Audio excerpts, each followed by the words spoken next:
김태현의 정치쇼 3부 우리 경제 뭐가 문제인지 혼쭐 나는 시간 혼쭐 경제 전 미래에셋 애널리스트이자 현 광순의 복덕방 이광수 대표와 함께합니다. 안녕하세요. 안녕하세요. 자 부동산 시장부터 좀 보죠. 기사를 보니까 서울 집값 상승세가 심상치 않다. 15주 연속 상승세의 상승폭이 2년 9개월 만에 최대치를 경신했다. 이런 보도들이 있습니다. 이게 뭐 턴어라운드 한 거예요 지금? 일단 말씀하신 것처럼 지난주에 7월 첫째 주 서울 아파트 매매가격 지수 상승률이 발표됐는데요. 전주 대비해서 0.2% 상승해서 지난 2021년 9월 셋째 주 이후 2년 9개월 만에 최고치를 달성했습니다. 그런데 이게 지수 산정 방법이 거래 가격 기준이긴 한데 거래가 안 됐을 경우에 호가를 기반으로 하거든요.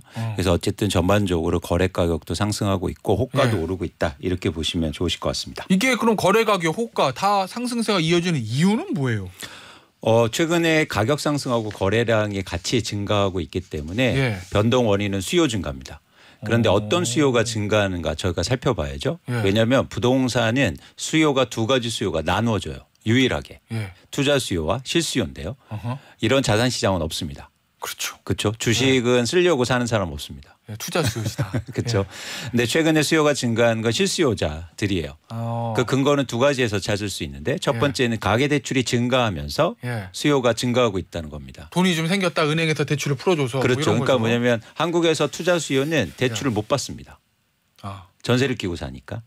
그래서 대출이 증가하면서 수요가 증가하고 있다는 건 실수요자라든지 무주택자가 대출을 일으키고 있다는 거에 반증이고요. 갭 투자가 아니라 진짜 내가 그 집 들어가서 살 생각을 하고 산 매수를 하는 거다. 두 번째 이유는 두 번째 근거는 최근에 생애 최초 주택 구입자들이 증가하고 있습니다. 특히 30대를 중심으로 해서 이런 것들을 볼 때 최근에 시장의 변동 원인은 실수요자라고 저희가 판단할 수 있는 거죠. 그러면 이제 그 또 그 기저에는 더 들어가 보면 그런 생애 최초 주택 구입자에 대한 특례 대출이라든지 그렇습니다. 그런 대출들 상품이 좀 늘어났다. 그렇죠. 대출 꽉 재던 대출을 좀 풀어줬다.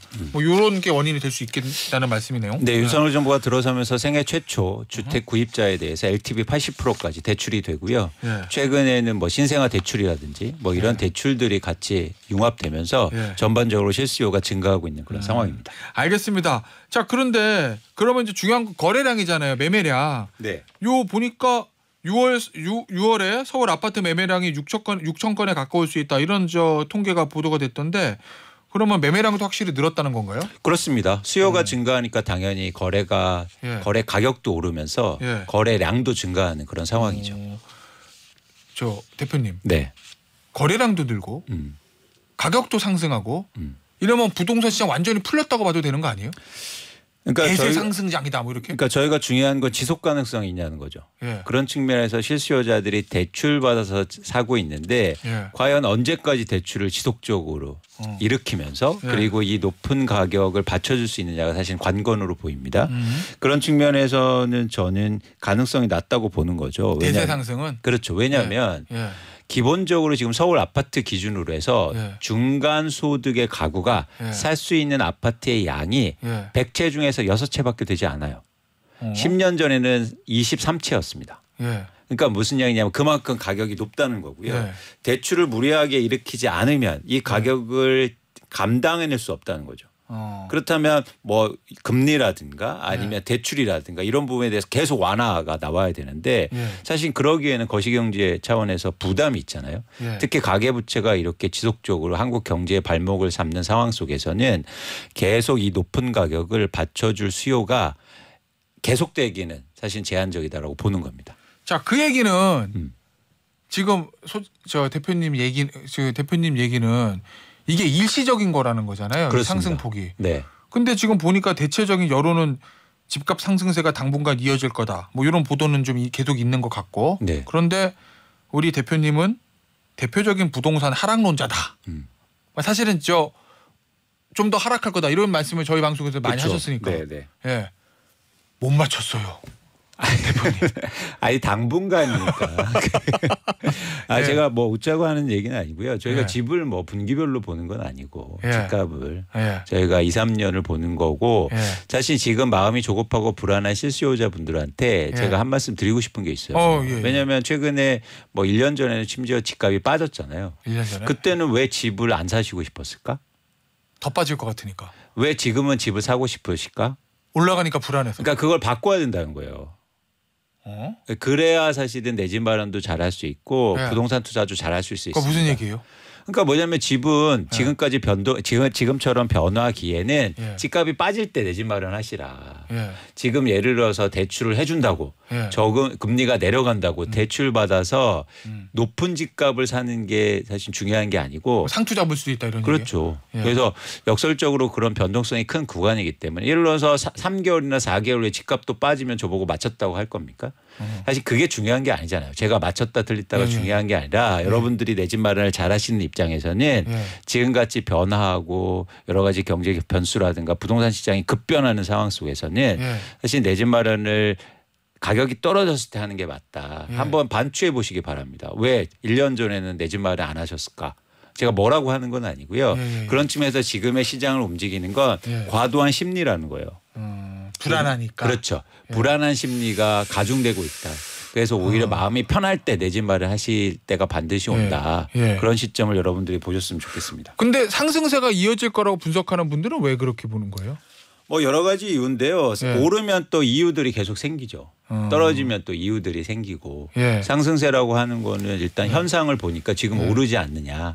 그럼 얘기하는 게 다 맞아 보이거든요. 그래서 예를 들어서 대표적으로 전세 가격이 오르니까 그리고 뭐 공급이 향후로 부족할 거니까 이런 얘기들이 계속 반복됩니다. 그러면 결국 이제 대표님이 이 상승세가 아주 지속 소위 말하는 대세 상승으로 우상향에서 쫙 가지 않을 거라고 보는 건 결국 지금 수요가 은행의 대출 상품들이 받쳐줘서 그런 건데. 그렇죠. 그런데 이 거시경제라든지 가계부채 문제를 봤을 때 이 대출 풀어주는 거 이게 지속적으로 갈 수는 없을 거다. 그러니까 언젠가는 대출을 잴 거다 이렇게 보시는 거군요. 뿐만 아니라 부동산은 중요한 게 뭐냐면 유효 수요가 중요합니다. 그러니까 주식은요 살 사람들이 많아요. 단위당 가격이 낮기 때문에. 맞아. 그런데 부동산은 단위 가격이 높기 때문에 살 수 있는 사람들이 제한돼 있다는 거죠. 그래서 그런 차원에서는 사실은 대출이 계속 증가하거나 아니면 그걸 보존하기 위해서 아니면 다른 방편이 필요한데 일시적으로 증가할 수는 있어도 이런 유효 수요가 부족한 상황에서는 지속 가능성이 사실 적다는 겁니다. 최근에 어떤 현상이 일어나고 있냐면 그러니까 대출이 막 일어나서 실수요자분들이 집을 사는데 그 반대편에는 카드 연체율이 계속 증가하고 있고 가계대출 연체율이 지금 2배 이상 증가하고 있거든요. 이런 불안 요인들이 계속 상존해 있다는 거죠. 그래서 굉장히 마음 편하게 가격이 오를 수 있는 구간은 아니다. 그렇게 보고 있습니다. 알겠습니다. 자, 비트코인 얘기 좀 해볼게요. 네. 비트코인이 올해 초 한때 개당 1억 원 넘어가지고 저희 많이 다뤘잖아요. 네. 그런데 지금 또 빠졌어요? 네. 야, 이 비트코인은 뭐 얼마입니까 지금? 왜 이렇게 떨어진 거예요? 그러니까 저희가 연초에 말할 때도 1억 전에 1억 원 될 것 같으냐 저한테 물어보셔서 제가 될 것 같다고 해서 1억 원 맞췄다 이런 얘기가 아니고요. 그래서 막 올랐잖아요. 그래서 최근에 또 다시 빠지고 있어요. 이것처럼 사실은 사람들이 믿고 신뢰하는 게 이게 투자 자산은 굉장히 급변할 수 있다는 거죠. 특히 비트코인은 그렇죠. 그렇죠. 그래서 그런 차원에서는 변동성이 큰 구간이고 일단 이렇게 빠지면 이유가 또 생겨납니다. 8천만 원대도 반납했죠. 그러니까 오를 때도 이유가 뭐였냐면 이제 ETF. ETF 그다음에 이제 줄어든다 생산이. 그렇죠. 반감기 그런 얘기들이 막 나오잖아요. 이렇게 빠지면 또 이유들을 찾게 돼요. 그렇죠. 이 전형적으로 부동산하고 똑같아요. 그러니까 비트코인이 그럼 왜 떨어지느냐? 가장 큰 이유가 공급 증가 우려예요. 그래서 또 공급 증가 우려예요? 그때는 공급 감소한다고 그랬잖아요. ETF가 수요가 증가하고. 그러니까 대표적으로 일본의 가상화폐 거래소가 마운트 콕스라는 데가 있는데 2014년에 해킹을 당했어요. 그러다가 이제 계좌가 동결되고 문제가 생겼는데 좀 문제가 해결되고 다시 여기에서 고객들한테 14만 개를 반환한다고 합니다. 그렇게 되면 공급이 증가하는 거잖아요. 그리고 또 독일 정부가 은행이 갖고 있는 비트코인이 있는데 그중에서 또 4만 개가 판다고 해요. 그러니까 공급이 증가할 거니까 또 비트코인 가격이 하락할 거다. 그런 우려들이 반영되면서 가격이 빠지고 있는 상황입니다. 그러니까 이걸 제가 또 말씀드리고 싶은 게 뭐냐면 그러니까 모든 자산 가격은요. 사실 과도하게 오르면 떨어질 수 있는 거고요. 그리고 과도하게 빠지면 다시 상승할 수 있는 거예요. 이런 변화를 우리가 인정해야 된다는 거죠. 그게 부동산이든 비트코인이든. 다시 이렇게 최근에 하락폭이 크니까 최근 다시 비트코인이 반등하기 시작하거든요. 그러니까 이런 측면에서 여러분들이 시장을 좀 유연하게 계속 오르는 자산도 없고 계속 빠지는 자산도 없다. 이렇게 보실 필요가 좀 있어 보입니다. 알겠습니다. 이게 이제 우리나라에서 외국에서 비트코인이 떨어지는 이유들 설명해 주셨잖아요. 일본하고 독일. 네. 근데 이런 얘기도 좀 있는 것 같아요. 우리나라 같은 경우에 이번 달 19일부터 시행되는 가상자산 이용자 보호법. 요것 때문에 조금 투자 심리가 꺾여서 떨어지는 거 아니냐. 뭐 이런 이야기들도 하던데 맞아요? 가상자산 이용자 보호법을 우리나라가 도입하는 이유는 비트코인을 중심으로 해서 가상화폐에 대해서 일반 투자자들을 신뢰성 있는 정보를 제공하고 시장을 공정하게 만들어서 투자 환경을 안정하게 조성하겠다는 거예요. 안정하게 조성하겠다는 게 왜 투자 심리를 꺾을까요? 이것도 마찬가지로 비트코인 가격이 빠지니까 이유가 또 들어가는 겁니다. 그러니까 저는 이게 나쁘게 보지 않아요. 예를 들어서 불공정거. 투자자를 보호하는 거니까 오히려 좋은 거다. 그렇습니다. 그래서 예를 들어서 미공개 정보 이용하는 거, 시세 조정하는 거, 거짓 부정수단 활용하는 거. 그거 주식시장 자본시장법에 있는 내용들인데. 그렇죠. 이런 것들을 도입해서 안정적으로 가상화폐를 거래하게 하고 일반인들도 자유롭게 투자하게 되면 왜 화폐가 더 나빠집니까? 수요가 증가하는데. 시장이 깨끗해지는 거니까. 그렇죠. 그런 입장에서는 너무 단기적으로 저희가 파악하는 게 아니로 이런 보호법은 반드시 필요하다. 이런 것들이 오히려 비트코인이라든지 가상화폐의 투자의 안정성을 확보하면서 수요를 더 증가시킬 수 있지 않을까 생각을 하고 있습니다. 이 법이 시행되면 제일 달라지는 게 뭐예요? 그러니까 아까 말씀드린 것처럼 불공정 거래에 대한 규제가 들어가고요. 또 하나는 뭐냐면 현재 상장된 600여 종목에 대해서 분기마다 상장 유지 여부를 심사합니다. 그러니까 비트코인이 그러니까 코인이 굉장히 많이 가상화폐가 발행되잖아요. 그러면서 여러분 뭐 사기라든가 문제가 커지고 있는데 그런 것들을 계속 이제 감시하고 검토하겠다는 거예요. 이건 사실 필요하죠. 네. 알겠습니다. 자, 이번 달 19일부터 시행된다는 거고요.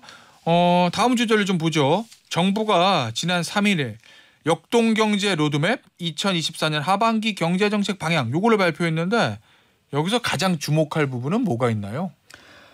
일단 전체적인 흐름은 뭐냐면 역동경제라는 단어를 썼는데요. 이 역동경제의 핵심은 뭐가 있었냐면 자본시장을 선진화하고 활성화해서 예를 들어서 투자와 경제를 좋게 만들겠다. 성장률을 높이겠다. 우리나라가 향후로 이렇게 가면 1%대 성장률로 하락할 수 있는데 말씀드린 것처럼 자본시장 선진화를 통해서 역동하는 경제를 만들어 보겠다는 게 사실 핵심이었습니다. 알겠습니다. 자, 보면은 학계나 연구기관 등에서 보면 우리 경제가 하반기까지는 좀 회복 흐름을 가져갈 거다 뭐 이런 얘기를 하던데 지금 뭐 우리 경제 긍정적인 부분이 있습니까? 일단 최근에 굉장히 긍정적인 건 뭐냐면 경상수지가 흑자가 폭이 커지고 있습니다. 그래서 5일 발표한 경상수지 흑자 규모가 89억 달러를 기록해서 2년 8개월 만에 최대치를 기록했고요. 특히 수출이 굉장히 빠르게 증가하고 있습니다. 그래서 수출이 590억 달러를 기록해서 8개월 연속 증가하면서 전반적으로 우리나라 경제가 수출 중심의 경제니까 그런 측면에서 경기 회복에 대한 기대감을 높이고 있는 상황이고요. 수출이 증가하는 가장 큰 이유는 반도체가 삼성전자도 실적 발표를 했는데 서프라이즈를 기록했죠. 그것처럼 반도체가 전월 대비해서 수출이 53% 증가해서 전반적으로 수출의 증가세를 이끄는 그런 모양새입니다. 알겠습니다.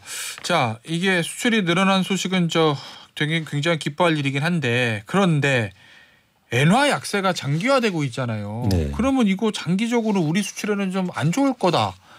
이런 얘기들이 많던데요.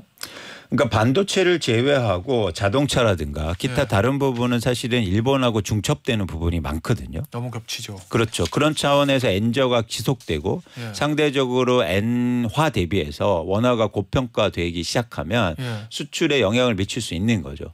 그 1차적인 영향이 어디에서 나오고 있냐면 관광 수요예요. 아, 맞아요. 그래서 일본은 지금 관광 수요가 엄청나게 넘치고 있는데 한국은 외국인 관광 수요가 그렇게 의미 있게 증가하고 있지 않는 모습이거든요. 그러면 이제 예를 들면 미국 사람들이 아시아 어디 갈까 하다가 한국 갈까 하다가 일본으로 간다. 그렇죠. 왜냐하면 똑같은 100달러를 가지고 쓸 수 있는 게 다르니까. 그렇죠. 그래서 대표적으로 뭐 중국인 관광객이라든지 중국 맞아요. 그렇겠다. 그렇게 보시면 거기에서 이제 나타나고 있는 거죠. 그래서 엔저가 지속되고 이게 장기화되면 전반적으로 한국의 수출에 영향을 미칠 가능성이 높아 보이고 그런 측면에서 한국에서 이 환율 관리도 좀 유의미하게 접근할 필요가 있어 보입니다. 아니 근데 대표님 이 엔저 있잖아요. 우리나라에서 사실 일본 관광 가시는 분들한테는 엔저만큼 반가운 게 없는데 또 뭐 수출하는 분들은 좀 힘들잖아요. 여러 가지 겹치니까 말씀하신 대로 뭐 전자제품, 자동차 뭐 현대자동차만 해도 싫겠죠. 토요타랑 경쟁해야 되는데 엔저니까. 이 엔저는 왜 이렇게 지속되는 겁니까? 일단 기본적으로 일본 경제에 대한 그러니까 환이라는 거, 그 돈의 가치라는 거, 그 나라의 돈의 가치라는 거, 그 나라의 경제를 상징하거든요. 그러니까 그만큼 사실은 일본 경제가 장기적으로 성장할 수 있느냐.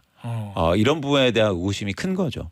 그리고 또 하나 뭐냐면 그 기반에는 예를 들어서 일본의 은행이 중앙은행이 금리를 올려야 되잖아요. 금리라는 건 결국엔 돈의 가격인데 금리를 올려야 엔화도 올라갈 거 아닙니까? 그런데 금리를 올릴 수 있는 환경이 아니에요. 왜요? 두 가지 이유가 있는데 뭐냐면 정부의 부채가 너무 높아요. 그래서 예를 들어서 금리를 올리면 정부의 이자가 증가합니다.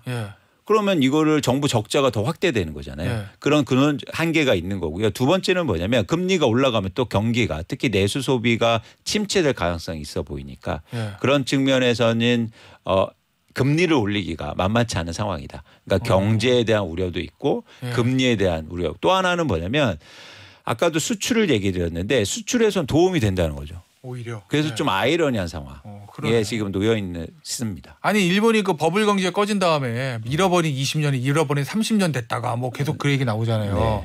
그 아직도 그게 회복이 안 되고 계속되는 거로 보세요? 최근에 일본 경제가 깨어난다 뭐 이런 기사들도 읽긴 했는데 경제지에. 주식이라든지 부동산 시장은 사실은 굉장히 빠르게 회복한 그런 상황이었는데. 그리고 니케이 지수가 잘 나간다고 막. 그렇죠. 근데 근본적으로 구조 개선이 됐냐는 거에 대해서 의구심을 갖는다는 거죠. 그래서 뭐 투자자들이라든가 내부에서도 의미 있게 그러니까 일시적으로 주가가 오르고 1년 동안 오르고 2년 동안 뭐 회복하고 할 수 있는데 이게 결국엔 지속 가능성이 있느냐의 차원에서 일본에 대해서 의구심을 갖는 겁니다. 기본적으로 인구가 노령화돼 있고 이런 얘기들을 계속 하는 게 사실 거기에 있는 거죠. 알겠습니다. 자, 오늘의 마지막 주제가 될 것 같은데 요거 이저 탕후루 가게 있잖아요. 이게 진짜 동네에 특히 학원가에는 건물 하나당 하나 있다고 했던 게 한때 탕후루 가게인데 최근에 한 자영업자 커뮤니티에 탕후루집을 차리겠다며 조언을 구하는 글에 이런 댓글이 달렸다고 합니다. 우리 동네 탕후루집은 다 망했어요. 뭐 이런 댓글이 달렸다는데 지금 뭐 상황이 안 좋아요? 일단 통계치로만 보면 탕후루 가게 폐업 점포 수가 역대 최다치를 기록하고 있는데요. 2023년부터 개업한 점포 중에서 90%가 2년도 안 돼 매장을 정리한 것으로 그렇게 나타나고 있습니다. 그러니까 탕후루집을 개장했다가 2년도 안 돼 폐업한다는 거예요. 90%가. 그리고 올해 개업한 곳 중 35%가 반년도 안 돼 벌써 폐업할 상황이어서 업황에 최악인 그런 상황입니다. 알겠습니다. 자 그러면은 지금은 7월인데 올해 개업하고 폐업이 35%라는 얘기는 이거 반년도 못 간다는 거잖아요. 그렇습니다. 예. 이게 요즘 아이들이 사실은 아무래도 트렌드에 민감하고 입맛이 하도 빨리빨리 변하니까 이게 뭐 좀 지속 가능성이라는 거에 대해서 좀 고민을 하실 필요도 있을 것 같은데 이 디저트 문화가 지금 빠르게 변하는 거잖아요. 그럼 자영업자분들도 이거 사업을 시작하는 데에 대해서 뭐 어떤 좀 뭐 고민을 해야 된다든지 좀 여러 가지 살펴봐야 된다든지 그런 게 좀 있을까요? 저는 이 디저트 가게나 아니면 이렇게 트렌드에 민감한 가게나 업을 하실 때는 다종을 하셨으면 좋겠어요. 다종? 네, 그러니까 여러 가지. 탕후루만 파시는 게 아니라 그래서 탕후루 옆에 어묵도 파시고 떡볶이도 하시고 뭐 이런 차원에서 좀 여러 가지 제품을 파시는 게 낫지 않을까. 지금같이 좀 불황이고 안 좋을 때는 사실은 유행 타는 거 하지 마라. 그렇습니다. 그러니까 이것도 지금 오늘 일관된 주제가 하나 있어요. 뭐요? 뭐냐면 지속 가능성이 있느냐. 이 질문들을 계속 해야 됩니다. 지금 일어나는 시장의 변화, 막 핫한 게 과연 지속 가능할까? 이런 측면에서 변화를 항상 여러분들이 인정하실 필요가 있다는 거죠. 그래서 그게 내 집 마련이건 비트코인 투자건 주식이건 그리고 심지어 내가 가게를 마련하건 아 이게 계속될 수 있을까? 당장 막 줄 서서 사는 것만 보고 와 대박이네. 그렇게 해서 막 돈 주고 차리는 것보다 여러분들이 항상 관심을 지속 가능성에 두셨으면 좋겠다라는 생각을 해봅니다. 알겠습니다. 네. 자, 이 지속 가능성 특히 이제 부동산 관련해서 앞서도 말씀해 주셨는데 이 문자가 좀 들어왔어요. 천덕이님께서 구형 아파트 주택 매물 쏟아집니다. 요거는 그러면 하락상에 베팅하시는 분이고 이용사님 신축보다 실수요자는요 신축보다는 구축이 부담이 덜하다고 봅니다. 이런 문자 주셨거든요. 결국 그러면 이제 구축 아파트가 매물이 이제 쏟아질 거기 때문에 앞으로 좀 하락될 수도 있을 거다. 좀 더 기다리자. 뭐 이런 의견 같은데 어떻습니까? 이 의견은? 그러니까 왜 이런 현상이 나타나냐면 최근에 시장이 실수요자들로 움직이니까 실수요자들이 쓰려고 부동산을 사니까 구축보다 신축을 사는 거죠. 그러니까 새 아파트가 좋아지고. 근데 이것도 제가 자꾸 얘기해서 그런데 지속 가능성이 있냐는 거예요. 신축은 계속 신축입니까? 구축은 계속 구축이에요. 지금 신축은 언젠가 10년 전에 구축이었고 재건축 돼서 새 아파트가 된 거예요. 그런 변화의 관점에서는 만약에 구축 아파트가 조정받고 하락 오면 내 집 마련 입장에서 적극적으로 고려해 보시라. 구축 사서 뭐 리모델링해서 살다 보면 그게 다시 또 재개발 그렇습니다. 그렇습니다. 그래서 여러분들이 사실은 이게 대부분의 자산을 통해서 부동산 마련을 해야 되기 때문에 이런 변화와 지속 가능성을 지속적으로 보셨으면 좋겠습니다. 알겠습니다. 오늘 혼출 경제 여기서 마무리하도록 할게요. 전 미래에셋 애널리스트이자 현 광순회복덕방 대표인 이광수 대표였습니다. 감사합니다. 고맙습니다.